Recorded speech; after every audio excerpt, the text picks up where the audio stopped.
మేము దగ్గర 750 కోట్లతో డ్రగ్స్ సప్లై చేస్తున్నాం అధ్యక్ష. మాకు ఏది టీచింగ్ హాస్పిటల్ దగ్గర నుంచి, డిస్ట్రిక్ట్ హాస్పిటల్ దగ్గర నుంచి, ఏరియా హాస్పిటల్ దగ్గర నుంచి, కమ్యూనిటీ హెల్త్ సెంటర్ నుంచి, ప్రైమరీ హెల్త్ సెంటర్ దగ్గర నుంచి, విలేజ్ హెల్త్ క్లినిక్ల దాకా ఉచితంగా దానికోసం 750 కోట్లు ఏటా మన ప్రభుత్వం ఈ సంవత్సరం కూడా బడ్జెట్ కేటాయించింది, దాంట్లో ఖర్చు పెడుతున్నాం. అయితే నేను ఇంకోటి ఈ సందర్భంగా ఇవ్వాలి ఏంటంటే జన ఔషధి డే కూడా గౌరవ ప్రధానమంత్రి గారు అవుట్ ఆఫ్ పాకెట్ ఎక్స్పెండిచర్ని తగ్గించడం కోసం ఈ దేశంలో 14,000 జనౌషధి కేంద్రాలు తీసుకురావడం జరిగింది అధ్యక్ష. దాంట్లో భాగంగా 50% నుంచి 80% దాకా తక్కువ మొత్తంలో మందులు దొరుకుతాయి. వాటిని కూడా మనం అందరం చేయాలి.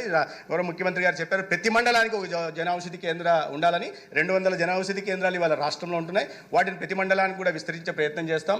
ఈ జనౌషధి కేంద్రాల ద్వారా గత ప్రవేశపెట్టినప్పటి నుంచి అవుట్ ఆఫ్ పాకెట్ ఎక్స్పెండిచరు 30,000 కోట్ల రూపాయలు పేదలకు ఆదా అయిందనే విషయం కూడా ఒక నివేదిక ప్రకారం తెలుస్తూ ఉంది. ఇవాళ జనౌషధి డే కాబట్టి నేను వీటిని ప్రస్తావించే ప్రయత్నం చేస్తున్నాను. అదేవిధంగా